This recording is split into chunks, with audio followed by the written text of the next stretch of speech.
Hi guys, welcome to our live stream for the month of October. Oh, no, sorry, I'm already ahead of myself. For the month of September, we're really excited to be bringing you our live stream right at the end of the month. And we've got a very exciting topic for you guys today. As you know, we've been sharing a lot about property developments throughout the month of September. And tonight we're going to put it all together and bring it all together and really bring something special for you guys. Just for all of you out there who don't know, my name is Matt Curry. I'm joined by my partner and co-founder of Curry Property Group, Shane Roger. And a little bit later tonight, we're going to be joined by our special guest, Howard Matheson. And we're really excited to talk to him and for you guys to hear a lot more about developments and what property development is all about. So lots of exciting things coming your way tonight. Shane, are you as excited as I am? I'm so excited. I'm really excited to show everyone a little bit about property development, and let's see what Howard has to say for himself. Yeah, I know. I mean, it's a really exciting topic, and you know, the group, property developments are, something that we are focusing on, especially in the residential sector. Shane, if I could ask, what do developments mean to you? What do developments mean to you, Shane? Yeah, so to me personally, developments mean massive growth and an opportunity to house more people. Obviously, we've got a massive growing population. This is a great opportunity to get more people into homes, stabilize the economy. It means so much for the economy, and a lot of it actually starts off with development. And we're going to talk about the history of property development as well, and how every city starts as essentially just flat grass ground and eventually develop a metropolis. So I think it's really exciting space, and we hope everyone enjoys what we do have them for tonight. No, 100%, Shane. I can hear the passion in your voice. Property development, and I must echo those sentiments. I personally feel, just as excited about property development as you do. Essentially, like you say, property development is what drives large portions of the economy, and I think it's just so exciting when we see, new buildings being erected and new properties and seeing the smiles on people's faces when they are, over the keys to their new homes. So yeah, I mean that's what property development means to Shane and I here at Kuro. But let's maybe look a bit more into the history of South Africa and what property development means to the nation as a whole. How about we delve a bit more into that, Shane? Yeah, cool. So we've got a special installment for you guys tonight. We'll be discussing Johannesburg to start out with, and the beautiful little city of gold. And in actual fact, not many people know this, but Joburg was actually rebuilt 4 times. And it's an amazing fact that most of us don't know.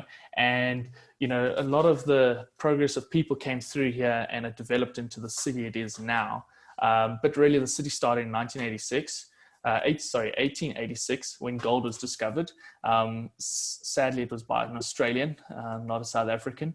But essentially, it started the huge train of gold mining in the country.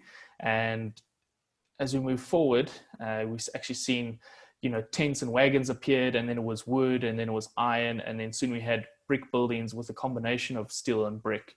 So it really progressed from something that was nothing into a huge metropolis that we see now.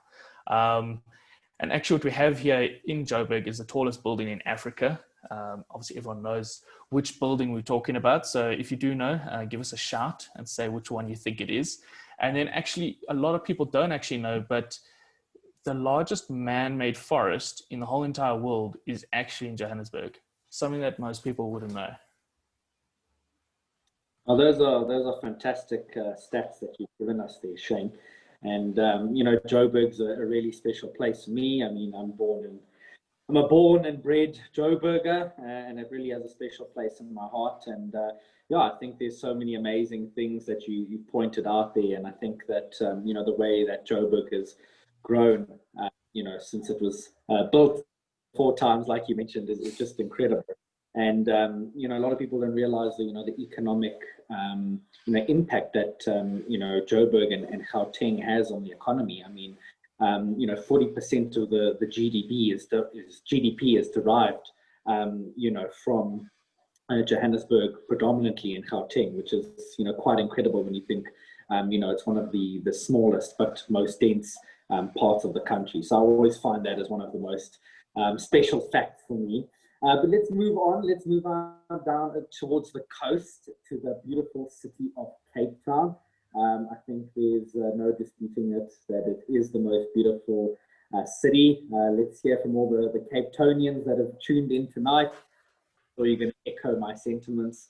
But just to give you guys a bit of a breakdown of property development in Cape Town. So, if we look back to the 18th century, I mean, there was only 200 houses in the whole Cape Town. I mean, that's just crazy. It's so small.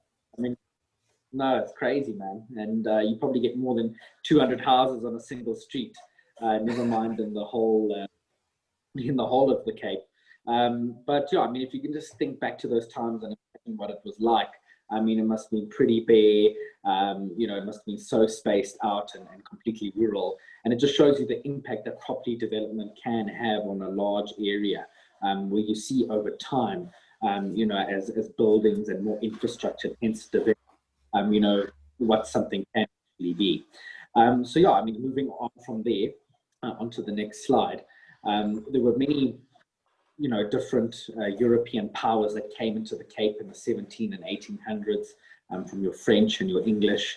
And, by the time that a British force occupied the Cape in the late 1700s, they had 1,000 houses and the population was around 4,000 people.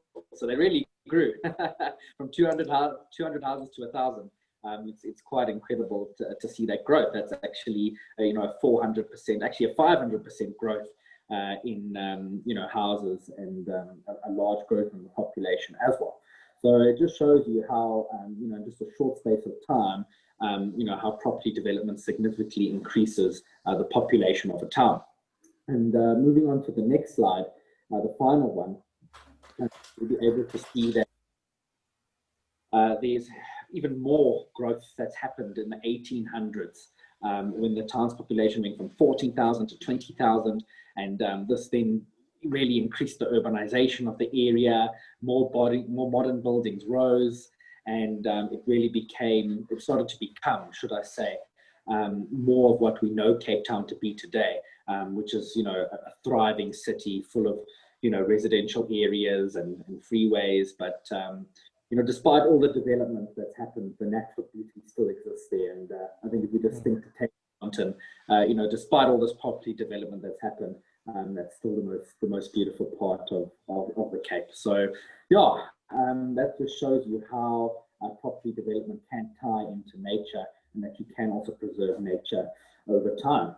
But enough about Cape Town. Let's give the Durbanites a shout out there, Shane. Yeah, just before we go there, I wonder if anyone could guess how many properties or houses they think is currently in Cape Town at the moment. I know you sort of posed a spread of 200, then it went up to 1,000. If anyone could take a guess of how many houses we actually have in Cape Town at the moment, it would be interesting to see how quickly it's grown in the last, 160, 170 years. So let's see what everyone comes to play and says there. So down to the sunny, nice, warm coast of Durban. So obviously we were founded in 1835, and quickly grew as well, same as Cape Town, as Matt's discussed. And there was a lot of clashes between the Boers and the British over control in Durban. And actually then from there, the development of Durban's harbour started, and is actually one of the major commercial ports. And that began in 1855, and it still stays to be one of the busiest ports in the world. And just another interesting fact is each year Durban is at the center of the greatest migration across the world, and that's actually the sardine run. Most people actually think of large scale animals, but sardines are one of the biggest migration runs in the world, and that happens in Durban. And then following after that, so after World War Done, Durban, changed from a prim Victorian town to a modern metropolis with skyscrapers and multi-story buildings, and is a huge holiday destination for a lot of people. I think, most of Joburg ends up moving down to Durban or Cape Town in the holiday seasons. And, Durban always, sort of doesn't enjoy that. But yeah, so it's massive for the sugar industry. And again, for, the tourism as part of it, and also the ports that come into the space. Now, just out of interest, Matt, where would you prefer to live? Joburg, Cape Town, or Durban? That's a tough one, eh? My wife would kill me for not saying Durban because she loves Durban. But I'm a Joburg boy, born and bred. So I'm all about the city and the all the hustle and bustle that goes along with it. What about yourself, Shane? I don't know. I think Joburg's definitely the place to start, and I think almost vacate in one of those different areas, Cape Town or Durban. So that's me. So do you want to kick us off on the property development basics? Yeah, sure. How about we go over to the next slide and we can vacate this. We're not always entirely sure about how developments work, and like anything, you've got to learn first about what it entails before you can actually start out there and doing that. Something that we'll hear from Howard a bit later when we chat to him. But just to talk a little bit about so you need to identify land that is actually developable in line with your strategy. So you can't go and say you want to develop a residential site, but you're in an industrial area for space to develop residential units. I mean, that can happen on the odd occasion, but you really need to look for land and opportunities that are ripe for what you are looking to do. So you need to look for land where there is potential development already happening in the area, or there's potential to actually redevelop an existing site within an area. But you really need to find land that is compatible to what you're looking to do. If you don't do that, then you really struggle to even get off the ground if you can't actually identify land that is in line with that. No, very well said, Matt. And I think, from there, once you sort of identify, the area and the piece of land that you're looking for, the next biggest thing is land price. What are you willing to offer for that piece of land? And obviously it's crucial because you need to build something that's profitable. There's no point, developing, the next big property development in a space where it's not going to work, such as the industrial park, as you discussed. So you really need to look at a land cost of around 10%. Nothing really greater than that unless it's a special piece of land, but then again, you wouldn't go above 15%. Otherwise than that, you actually, you're digging a hole from the beginning that you're just going to throw your money in there.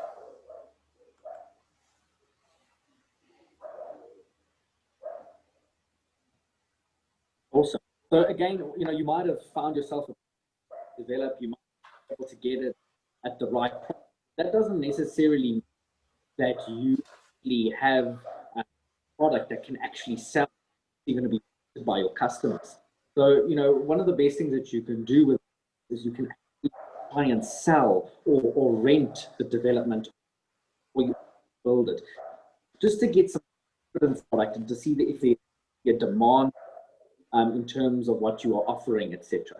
So what you do is, if you are developing a site, you can actually get plans drawn up by your architect, and you can show that to potential buyers, and they can actually buy a portion of the development off the plan, and that gives you confidence that there is actually demand for your product. The same as if you are developing a commercial space, you can go to various tenants, commercial tenants, and you can say to them, listen, this is what I'm trying to develop. I'm developing a shopping mall or an industrial park, whatever the case is, and you can actually get commitment from those tenants up front that when you build this development, they will sign a lease with you and commit to that. Again gives you an idea of, is this really something that the market is looking for? 100%. Couldn't have said it better, Matt. Yeah, and part of looking for that, custom security and stuff, as you discussed, is, you need to establish a powerful team. That team is going to be the critical keystone of the particular project. And we're talking architects, we're talking quantity surveyors, we're talking about contractors, engineers, surveyors, and, a lot of people do say it, but quite importantly is your sales agents. you know, you don't actually have a development unless you're able to sell that development. No matter how good it is and all of that, you need the people that are actually going to sell it. So they do say, you know, your salespeople are like one of your best people to have on board. And it's critical to the actual overall success of that particular project. But yeah, definitely you want to be hiring the best people. And Robert Kiyosaki's always said it, pay the best people well, and you'll get the, you know, the success you deserve. Is there anything else from your side on, you know, your power team, Matt? No, I think you've hit the nail on the head, Shane. And you know, great work only gets accomplished in this. And I think property development is no stranger to that. If you're trying to wing it and do it all on your own, you're bound to fail. When you have your side, even when things do go wrong, you're more than likely to have someone on your team that can, you know, push through the hurdles and get you over the line. But you know, together with the team, you've also got to focus to do as a team, but you know, the person that you're servicing at the end, Yes. you know, who your customer is. So it's really important that if in property development that you do focus on your customer. So don't sell this dream or plan like you're going to build such a thing and it's going to have all these luxury features. Meanwhile, when you build it, you know, it's maybe, you know, one level up from, you know, basic low income housing. So you need to make sure that you commit to the product that you promised your customers. You need to ensure that there's a certain level of quality control, and that your customers do have a say, you know, at the end, that they are happy with the product that you've developed. And if they're not happy with it, what's gone wrong, and how can you rectify that and avoid that in the future? So really focus on your customers, because at the end of the day, without customers, you can find the best piece of advice, you can develop, or the case is. But if you're kind of happy at the end of the day, then you're going to go out of business very, very quickly. Yeah, so customer focus and empowerment, eh? Yeah, so I think 100%, Shane. Empowerment and yeah, and so tonight we welcome our special guest, Howard Matheson. We're really excited to have you on board, Howard. Hi, guys. Hi, Howard. Hey, Howard, how are you doing? Good, and you? Very well, thanks. No, very well, thank you. So I'd just like to welcome you to the live stream, Howard. We really appreciate you making time to come on tonight with us and chat to our viewers.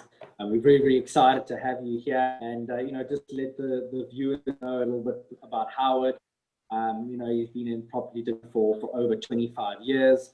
You know, he has developed hundreds and hundreds of units, and he runs a successful property development company, Sinai Property Developments, and he has done of his developments in the south and west rand of Joburg.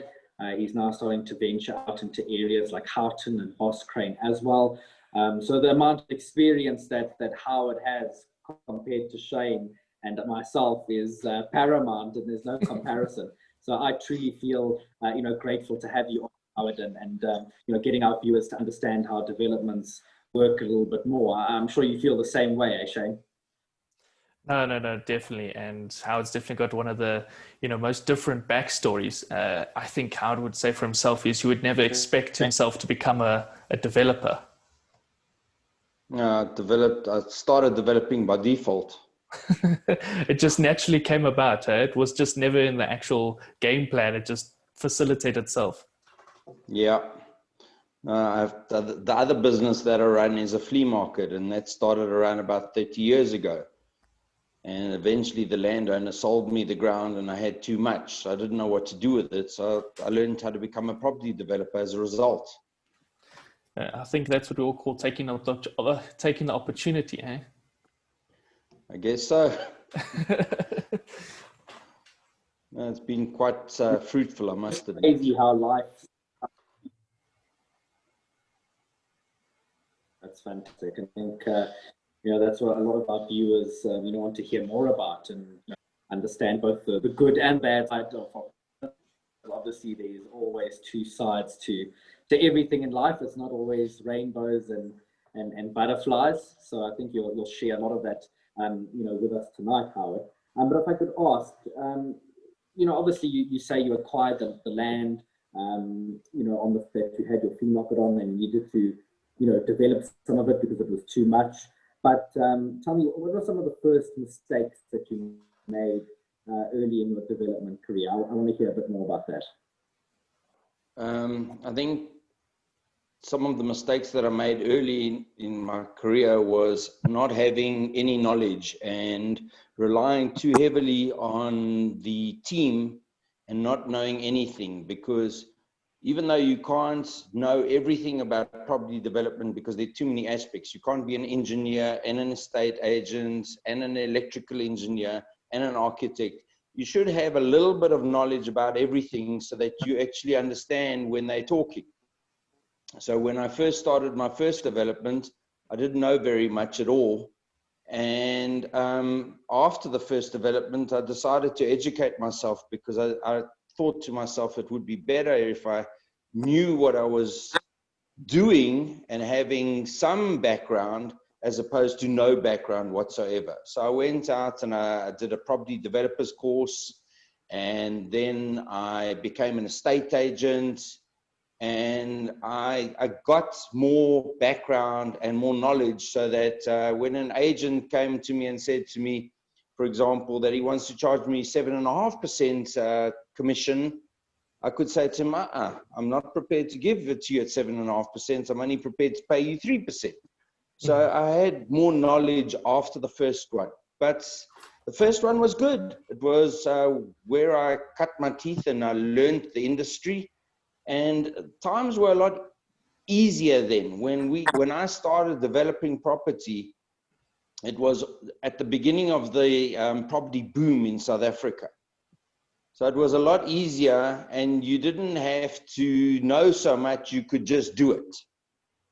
Now, there are a lot of curveballs that get thrown in your face on a continuous basis. And it's due to the economy improving and growing and things like that. So one has to be aware of the pitfalls that happen in the new South Africa, put it this way, as opposed to when I started. No, that's awesome. I think you make some good points there, Howard. And I didn't know that you were an estate agent a point in time, so that was very interesting to me. I didn't know about that, but I think you've summed it up well, that people that are looking to venture into property development really need to get educated first, get some hands-on experience, start learning the ins and outs of it, because like you say, it's important to have a team, but you also don't want to be duped. You want to understand the process yourself, so that you better equipped to take it on when you do attempt it. So I don't know if many of our estate agent viewers will be happy that you only want to pay them 3% commission, but I guess that's the way the cookie crumbles. Yeah. And then I know you touched on, you worked as an estate agent, and one of your difficult things that you did face was not knowing as much or a little bit about everything in the actual development space. Now, what's another piece of advice that you would give for a beginner who might look to be going into the space besides what you've already given? I didn't actually work as an estate agent. I became an estate agent. I haven't practiced as an estate agent. I've owned an estate agency, but I haven't practiced. I don't think I've ever sold a house in my life, but I know the ins and outs. Sorry, going back to your question, Shane? No, so obviously you've shared some advice already for the beginners, and that being that you need to know a little bit about everything, at least to get through the development space. But now, on top of that, is there anything else that you would give for beginners who want to become developers? I would start off very small and grow into it. So I would start off with maybe 2 units and then go on to 4 units and build yourself up.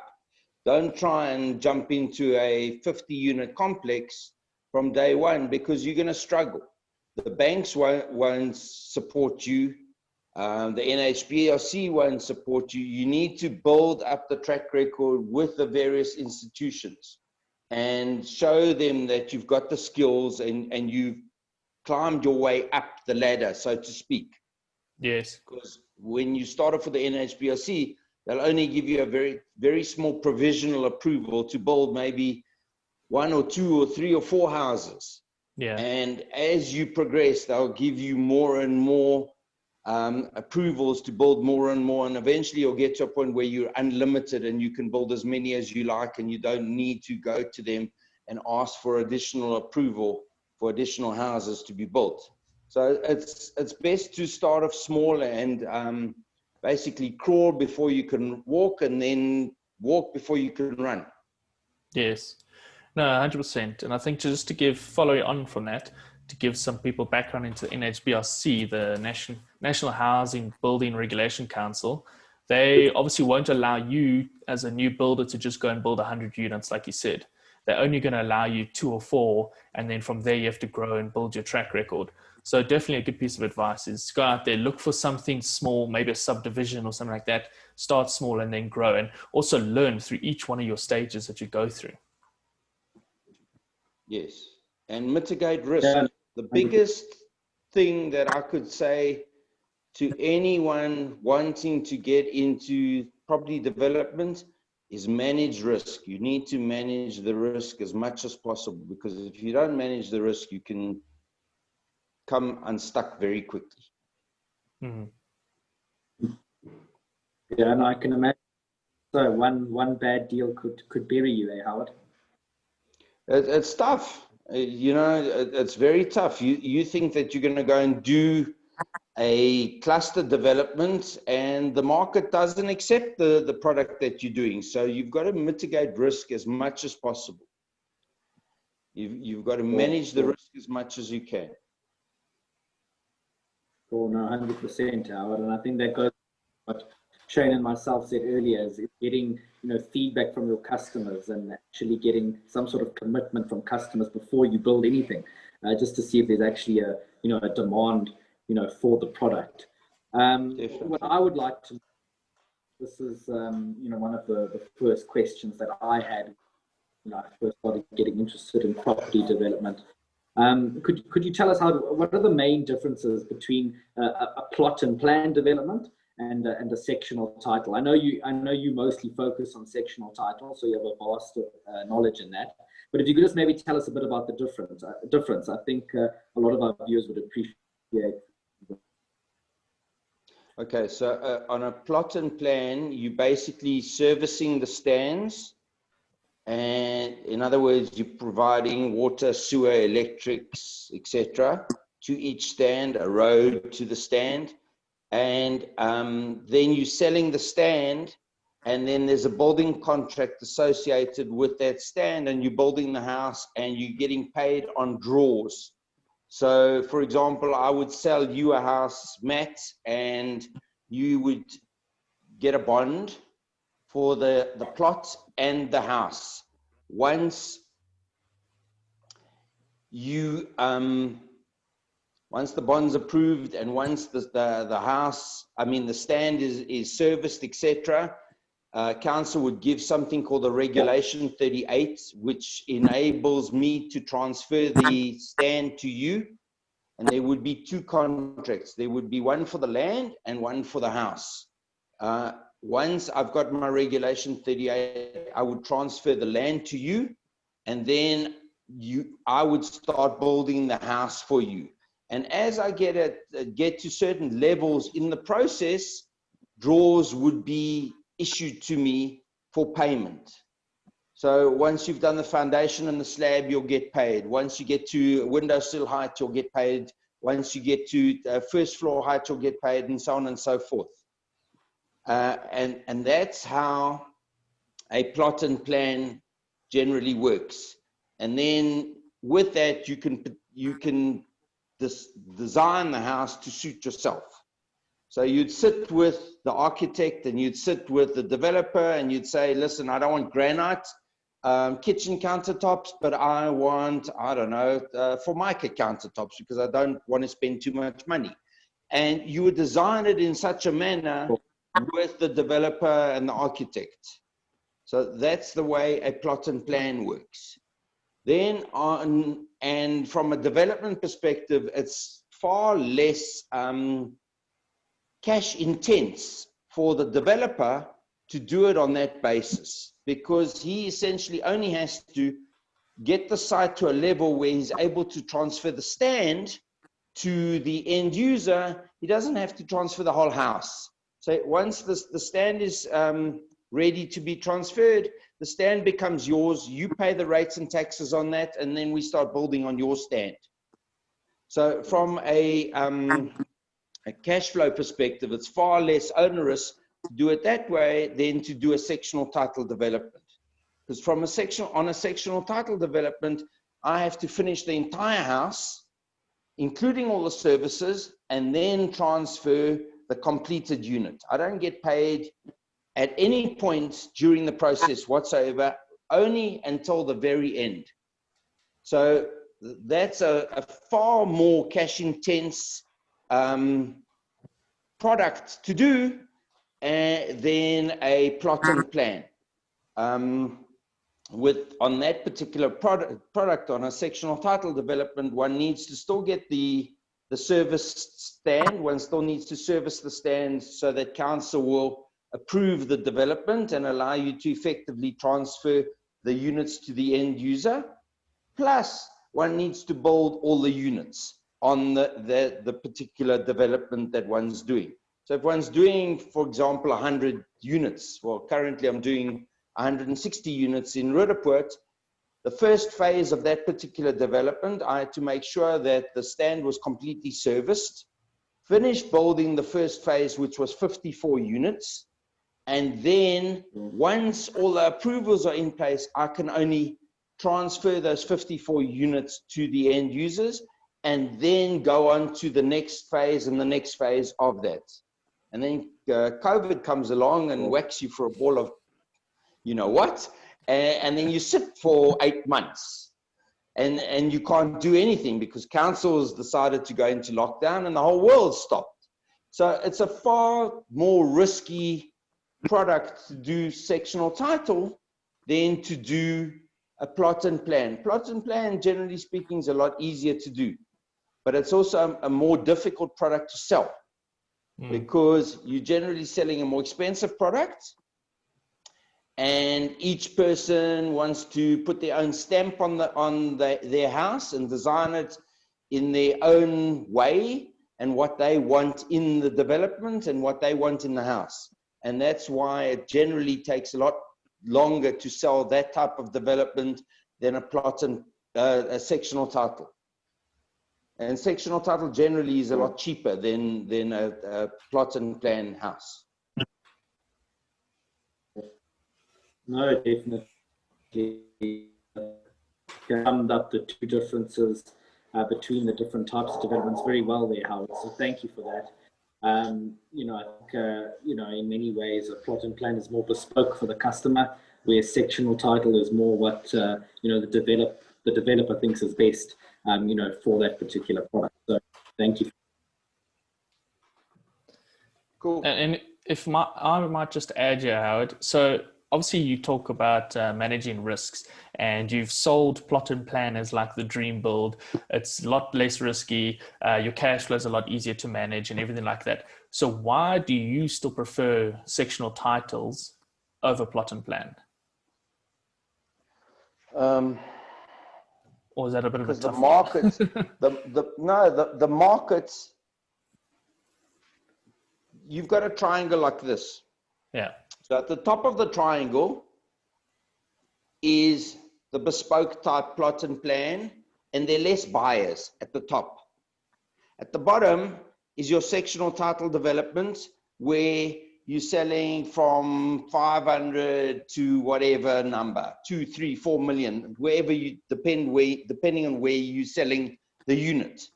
But there are far more buyers for a sectional title development than for a plot and plan. So, for example, the plot and plan one that I'm doing in Boskraan has taken a significant amount of time just to get to the point where we've got the required sales that we're comfortable to start breaking ground on. And we're trying to finalize the last few so that we're ready to break ground on. But it takes a lot longer to get those sales, because each sale is between 1.5 and 2.5 million. Whereas on a sectional title, you could have 5 sales that equate to 2.5 million. Sure. And the demand is far greater, because from a cash flow, from a purchaser's perspective, they can go out and get a bond for 700,000-800,000 rand a lot easier than they can go out and get a bond for 2.5 million rand, number one. Number two, the deposit is lower. There's almost no deposit for a sectional title development. The stuff that I'm doing in Roodepoort, the deposit is 5,000 rand. Sure. Yeah, so there's a lot of big wins for actually going sectional title. But obviously you still have to manage the risk with that development and manage your cash flow very well. And hopefully COVID doesn't come along, as you said. But moving on, so how do you typically finance your developments, and what sort of different finance structures are there for developers? Well, there's development bonds, where you go to an institution, and depending on who you are and your track record and your balance sheet, they will fund you, but you'll have to put in 20 to 30% of your own money before they'll fund you. And then they'll charge you a raising fee, which is typically 2% or 1.5% of the total development cost. And then they're going to charge you an interest rate, either prime or prime plus. And that's traditionally the way most developers work. They will require pre-sales in place, anything from 70% up to 120% pre-sales in place. That's generally the way most developers do it. Otherwise, you develop with your own money, cash. But would you say the days are gone developing with your own money in cash? No, it depends on the size of the development you're doing. And it depends on, I'd say it depends on the size of the development. If you can afford it, I'd rather go and develop with my own money than with banks' money. 2% of 50 million rand is a lot of money. Yeah. You know, that gets given to the bank as a raising fee. You don't get anything for it. Yeah, it's like a nice little slap in your face before you even start developing, eh? Exactly. Okay, awesome. No, that's crazy. And yeah, I mean, rather be smart with the way you raise the funds rather than, you know, having to pay all these amount of fees and interest charges.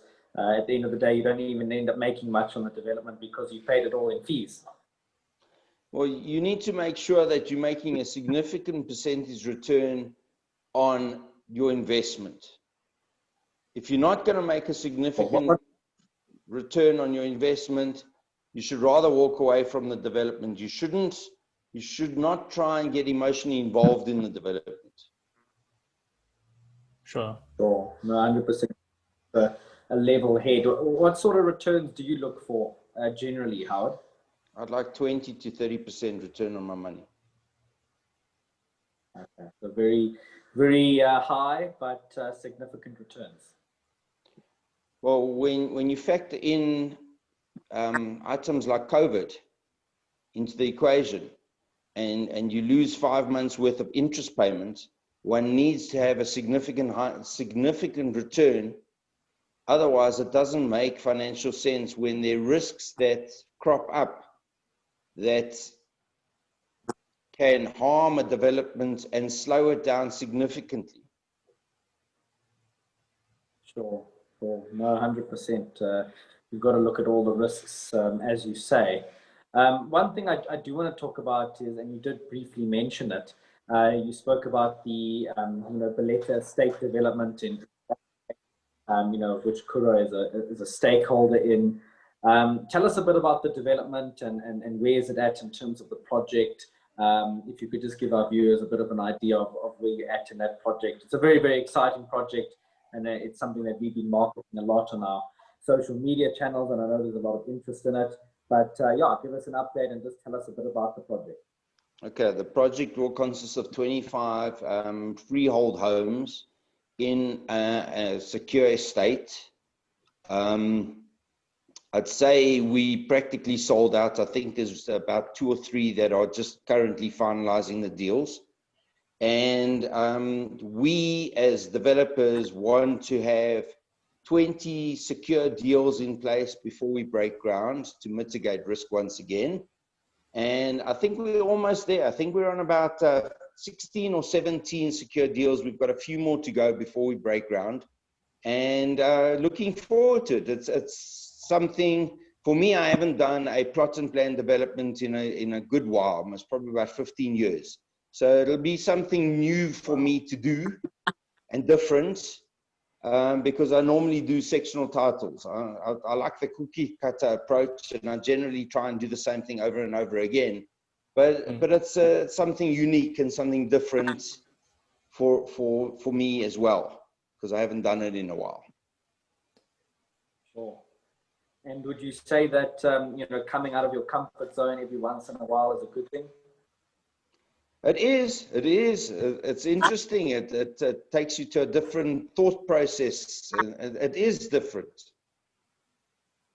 Oh, no, I can imagine so. But no, it's necessary to grow. And like you said, it's not your first time doing it, but it's just been a long time since you have done it. But yeah, there's never too late to jump back into something, hey? Yeah. No, I'm actually looking at other sites at the moment for the same type of project. We're also doing another one in Houghton, which we've been marketing for a while. We might decide to change tack. We'll see. That one's not doing as well as the Balletta one. The Balletta one, at least, is almost sold out. The Houghton one, I'm not too sure where we're at. And the partners and myself are going to meet later in the week to discuss what we're going to do with the development. And when you talk about changing tactic, do you talk about moving from plot and plan to some sectional title, or reduce the number of titles? We're considering that, yeah. Yeah, so I think every developer needs to be quite dynamic in what they do and not limit themselves, and clearly think with an open mind, especially in tough economies. Like you said earlier on, it was way easier to develop and sell than it is nowadays. Oh, yes. In 2007, it was a pleasure. We used to sell out developments in 40 seconds. Sure. We sold out a whole complex in 40 seconds. Yeah, those days are gone, eh? Doesn't happen anymore, unfortunately. Now you've got to do the hard yards to get sold out and to get the thing off the ground.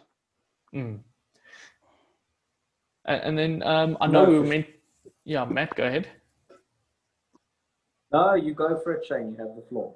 I know we haven't actually asked at the beginning of the interview for people to pop in their Q&As and stuff. But I think just a question from my side, where would you say is a sort of a good area to be looking at if you wanted to start out your developments? Would you be looking at a high-end area, or should you be looking at a low-end area, and why? I would look at a low-end area because of the triangle that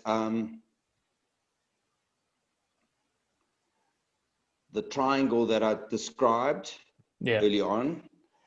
You've got more buyers, you've got more potential to sell than a high-end area. At the moment, the high-end market is very tough, and I would shy away from it. I would not go to a high-end market at the moment. Even if you're an advanced developer.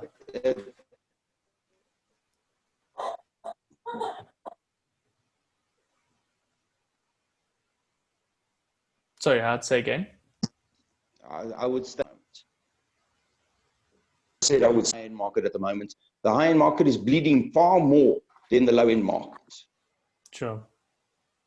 From a sales perspective, from a rental perspective, from all aspects, it's better to be in the low-end market. There's more demand.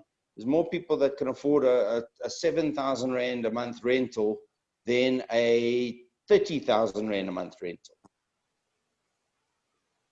Sure, sure. Yeah, I think that's just the outlook of the country at the moment. You know, people are looking for more affordable solutions. You know, the time of luxury has come and gone, and now it's really all about the affordable market. I see there is a question that's come through from one of our viewers.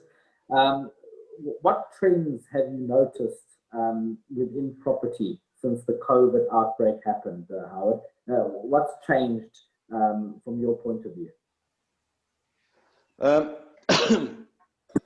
People are looking towards cheaper rentals. People are looking to save money wherever they can. So if you're a developer and you can do one bedroom studios that are more affordable, rather do those than the 3 to 4 bedroom units.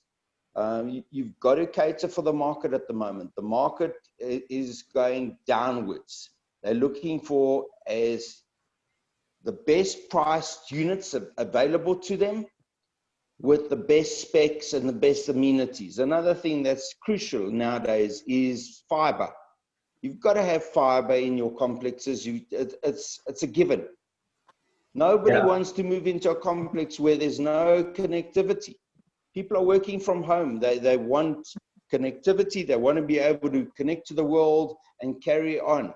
You don't know when you're going to have another lockdown again. People want connectivity.